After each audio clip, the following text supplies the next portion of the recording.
مساگا جس کے کھنڈرات کی کھوج ماہرین کو درائے کاٹگلہ میں کرنا ہوگی، سکندر نے 5 دن کے محاصرے کے بعد فتح کر لیا۔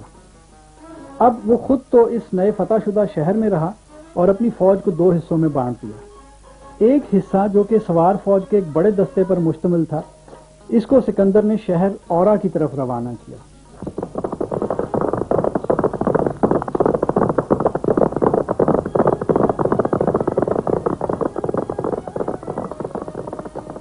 اورا کی بات تو بعد میں کریں گے، لیکن فوج کا دوسرا حصہ سکندر نے کوئنوس نامی جرنیل کی کمان میں بزیرہ شہر کی طرف بھیجا۔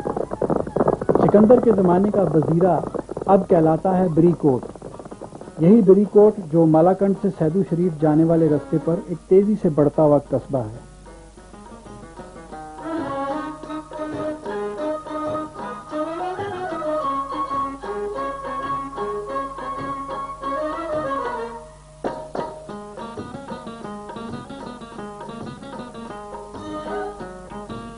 اور یہ علاقہ کہلاتا تھا سووستو، جو قدیم لفظ شوبھا وستو کی دوسری شکل تھی۔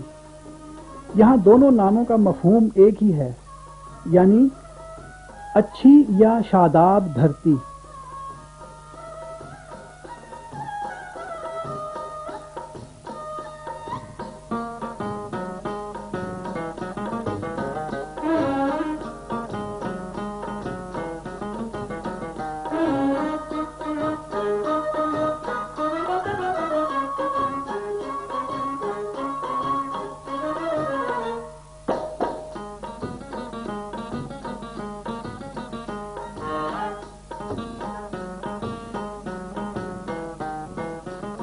یونانیوں نے اس کو سواستوس کہا اور ہم آج اس کو سوات کے نام سے جانتے ہیں۔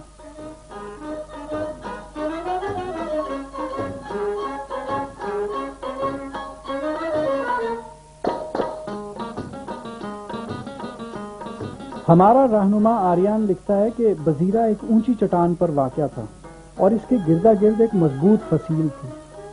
اس زمانے میں قلعہ اس پہاڑی کو مکمل طور پر اپنے گھیرے میں لیے ہوئے تھا، اور یہی مضبوطی تھی اس کی کہ کوئنوس کا بزیرہ پر حملہ ناکام رہا۔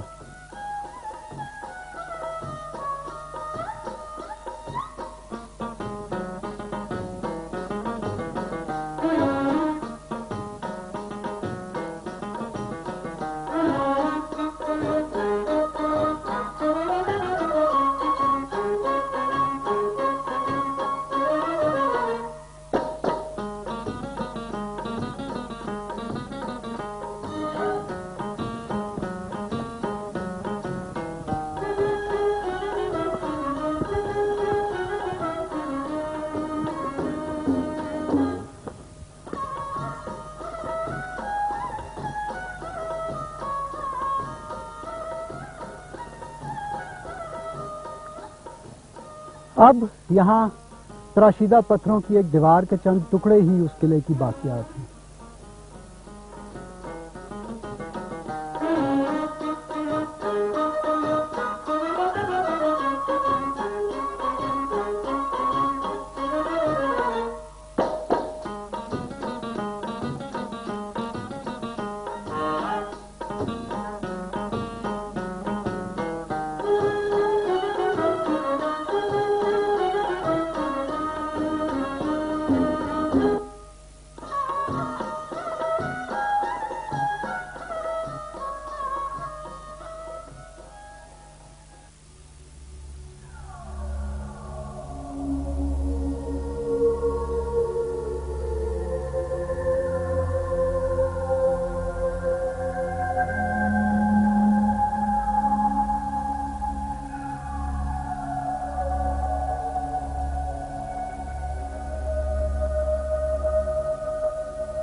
جب کوئنوس یہاں حملہ آور ہوا بزیرہ پر تو دو اہم واقعات اکٹھے پیش آئے۔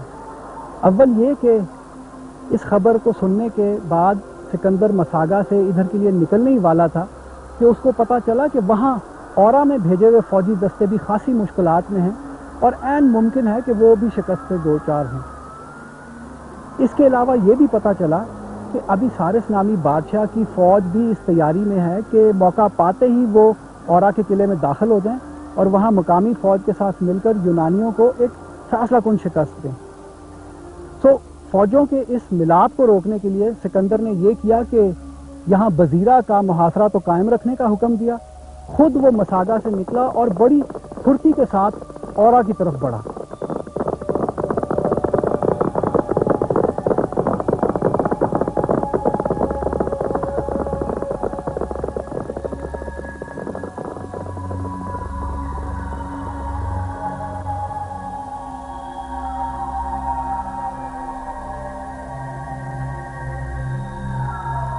سکندر کے ساتھ اورا کا رخ کرنے سے پہلے ہم ذرا بادشاہ ابیسارس کے بارے میں بھی کچھ جان لیں۔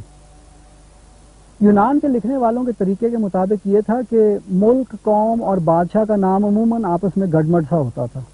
ہم نے پہلے دیکھا کہ قوم اساکینوئے کے بادشاہ کا نام اساکینوس ہو گیا، سو اسی طریقے کے مطابق ملک ابیسارا کے بادشاہ کا نام ابیسارس بنا دیا۔ اب یہ ابیسارا کا جو ملک تھا یہ ہمارے موجودہ ایبٹ آباد، مانسیرا اور کچھ علاقے کشمیر پر مشتمل تھا۔ یہ وہی علاقہ ہے جسے آج ہم ہزارہ کہتے ہیں۔ اگر آپ اس پہ تھوڑا سا غور کریں تو عقل اور فہم سے یہ بات کوئی دور نہیں کہ قدیم نام ابیسارا ہی ہم تک آنے میں ہزارہ بن گیا۔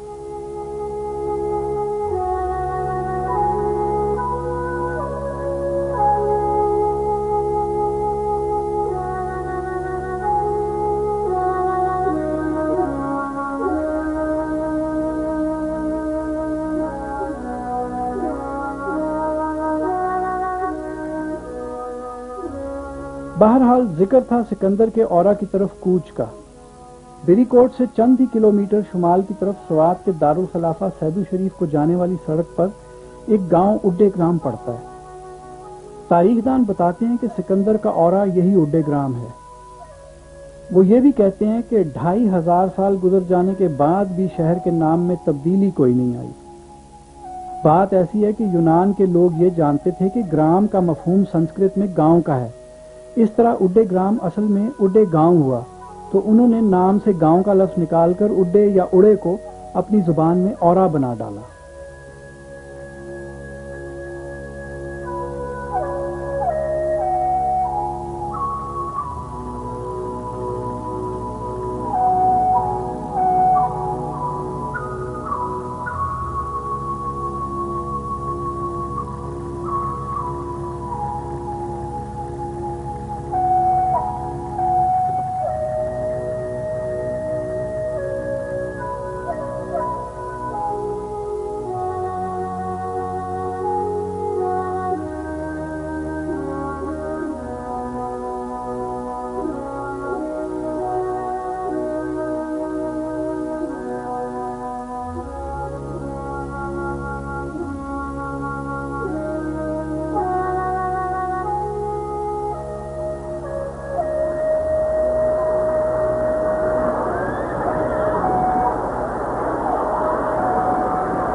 اورا کی فتح میں یونانیوں کو کوئی خاص مسائل پیش نہیں آئے۔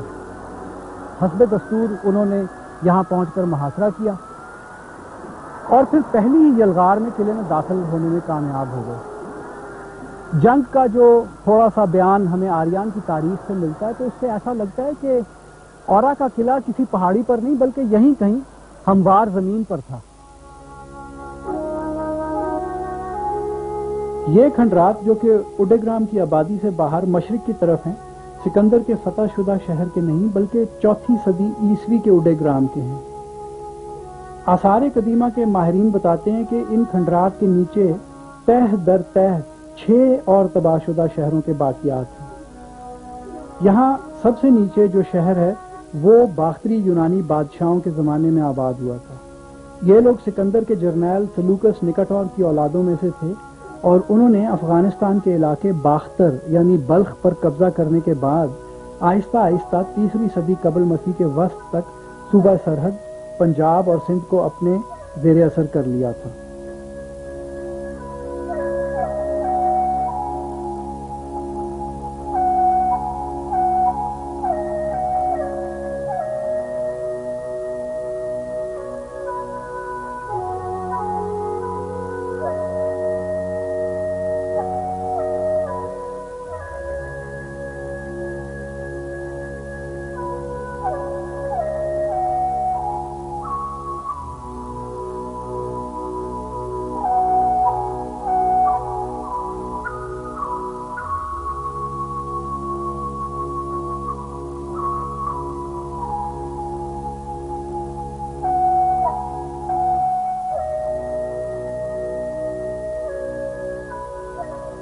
ہو سکتا ہے سکندر کے زمانے کا اورا انہی کھنڈرات کے نیچے ہو یا یہیں کہیں آس پاس۔ بہرحال باختری یونانیوں کے آباد کردہ شہر کے اوپر یکے بعد دیگرے 6 اور شہر بنے، یعنی شہروں کی تباہی اور تجدید کا ایک سلسلہ چلتا رہا، ایک کے بعد ایک، حتیٰ کہ یہ شہر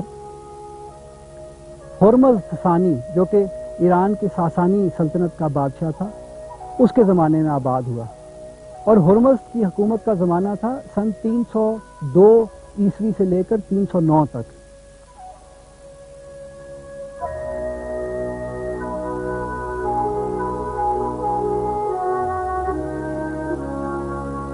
اس شہر کی تعمیر کا طریقہ بالکل یونانی ہے، سیدھی سڑکیں 90 درجے کے زاویے پر ایک دوسرے کو کاٹتی ہوئی، کہیں بازار اور مندر اور کہیں رہائشی علاقہ۔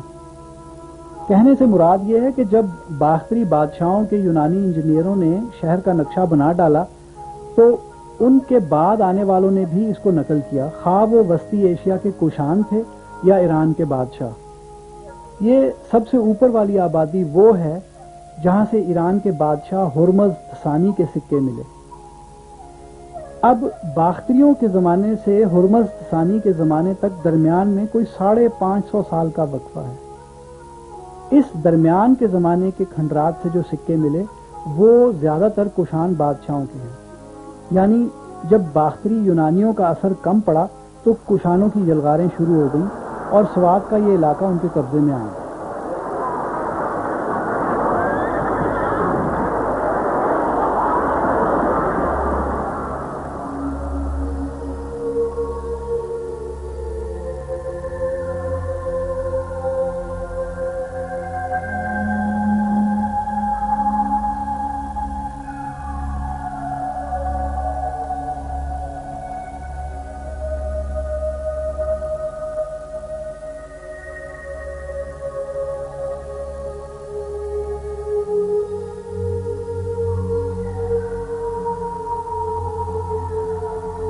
پھر ہرمز کے زمانے کے بعد 4 صدی عیسوی کے اواخر میں یہ شہر تباہ ہو گیا۔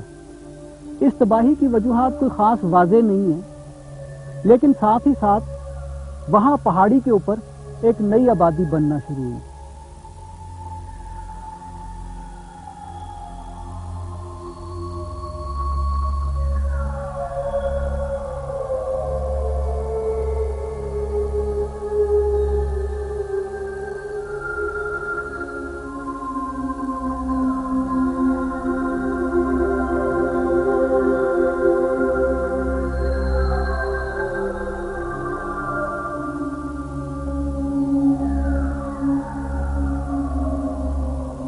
پانچویں صدی عیسوی کے شروع کا زمانہ وہ تھا کہ وسطی ایشیا کی ایک نہایتی خونخوار قوم نے اس طرف کا رخ کیا۔ اس قوم کو یونان کے لوگ ایفتھلائٹ کہتے تھے، جو آج کل انگریزی میں وائٹ ہنز یعنی سفید ہونے کے نام سے جانے جاتے ہیں۔ گورے چٹے جانگلی وحشی ہونے جن کا مشغلہ ہی جنگ و جدل اور قتل و غارت کری تھا۔ وسطی ایشیا میں اپنے دیش سے نکل کر یہ وحشی افغانستان کیا آج کے پورے پاکستان پر ایک تباہ کن سفید آندھی کی طرح چھا گئے۔ شاید ان وحشیوں کے حملوں سے بچنے کے لیے ہی اڈے گرام کے لوگوں نے اپنا قلعہ اور آبادی پہاڑی پر منتقل کر لی۔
ہم یہ جانتے ہیں کہ سکندر کے زمانے سے پہلے ہی یہاں بدھ مت کا زور تھا، اور پھر ہرمزد جو کہ خود تو آتش پرست تھا، اس کے زمانے میں اور اس کے بعد بھی یہاں گوتم بدھ کے پیروکار ہی رہے، جو کہ قتل و غارت گری اور خون ریزی کو بہت برا جانتے تھے۔ لہذا انہوں نے ہونوں کی حملوں سے بچنے کی خاطر اپنی آبادی کو یہاں پہاڑی پر منتقل کر لیا، لیکن اس کے باوجود بھی انہوں نے بڑی تباہی پھیری۔ وہ تباہی تو ایک طرف، اس کے کوئی 500 سال کے بعد یہاں اس قلعے کی دیواروں کے نیچے ایک بہت بڑا معرکہ ہوا۔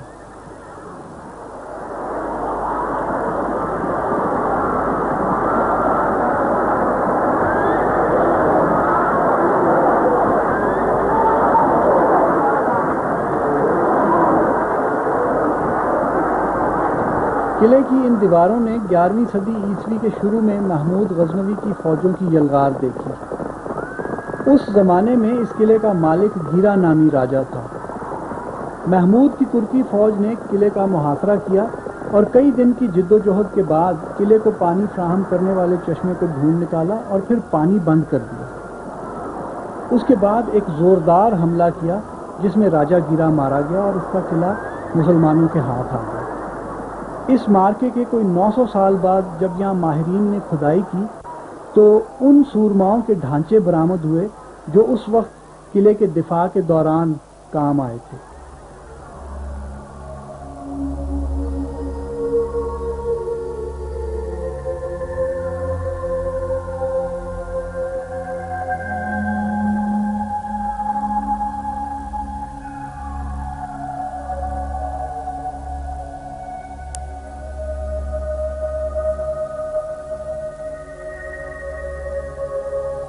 تاریخ میں تو یہ ہے کہ یہ حملہ محمود کے جرنیل خوشحال خان کی قیادت میں کیا گیا، اور جب مسلمانوں نے فیصلہ کن یلغار کی تو خوشحال خان یہیں اس فصیل کے نیچے کہیں شدید زخمی ہوا اور دم توڑ گیا۔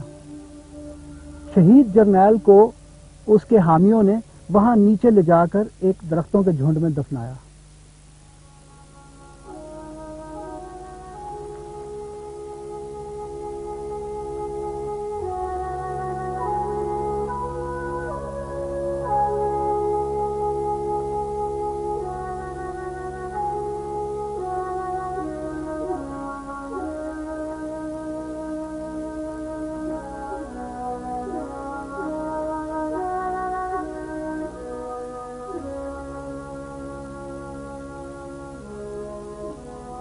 اور پھر حوادث زمانہ نے ایک جری جرنیل کو پیر بنا ڈالا جس کے مزار پر ماننے والے دور دور سے آ کر منتیں مانتے ہیں، دعائیں کرتے ہیں اور مرادیں پاتے ہیں۔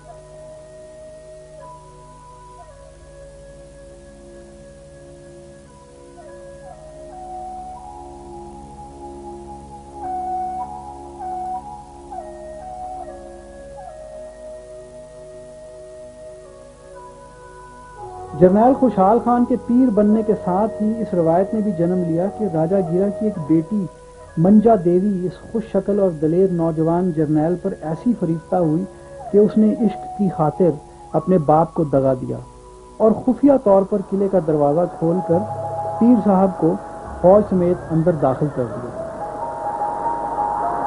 لیکن نہیں، ان کھنڈرات میں سے جو انسانی ڈھانچے ماہرین نے دریافت کیے وہ یہ بتاتے ہیں کہ یہاں مار کا کوئی معمولی نہیں ہوا تھا.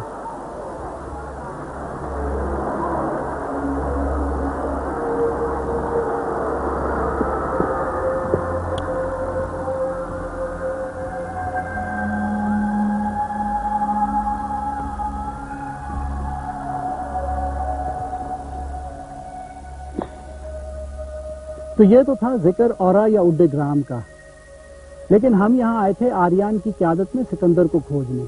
تو بات یہ تھی کہ اورا میں سکندر کو کوئی خاص مشکلات پیش نہیں آئیں. ایک ہی حلے میں محافظوں نے قلعہ خالی کر دیا. اس کی وجہ سے یہ ہوا کہ وہاں بزیرہ میں جو لوگ اپنے قلعے کی حفاظت میں مستعد تھے وہ بھی دل ہار گئے، اور پھر رات کے اندھیرے میں انہوں نے یونانی محاصرے سے آنکھ بچا کر قلعہ خالی کر دیا. تو یوں بیک وقت ہی سکندر کے ہاتھ 2 قلعے آئے، یعنی بزیرہ اور اورا. اچھا، یہ جو سارے قبائل یہاں اب شکست کھا چکے تھے تو یہ کوئی اپنے اپنے گھروں کو نہیں چلے گئے تھے سارے. سکندر کو یہ خبر ملی کہ یہ تمام جنگجو وہاں پہاڑ اورنوس کی طرف رواں، اور منصوبہ یہ ہے کہ وہاں ابھی سارس بادشاہ کی فوج کے ساتھ مل کر یونانیوں کے دانت کھٹے کریں گے. آریان اس پہاڑ اورنوس کے بارے میں ایک بڑی دلچسپ بات لکھتا ہے، وہ یہ کہ یونان کے دیوتا ہیراکلیز نے اس کو فتح کرنے کی کوشش کی تھی، لیکن وہاں کے لوگوں نے اس کو شکست دے کر بھگا دیا. یہ ہیراکلیز وہی ہے کہ جس کو رومی ہرکولیز کہتے تھے. بہرحال سکندر نے جب یہ سنا کہ ایک مہم میں دیوتا جہاں شکست کھا چکا ہے تو اپنی فطرت کے مطابق سکندر نے یہ ٹھانی کہ وہ مہم جہاں ایک دیوتا ناکام ہوا تھا وہ اس نے تو ضرور ہی سر کرنی ہے. تو آئیے اب چلتے ہیں ہم سکندر کا اورنوس ڈھونڈنے.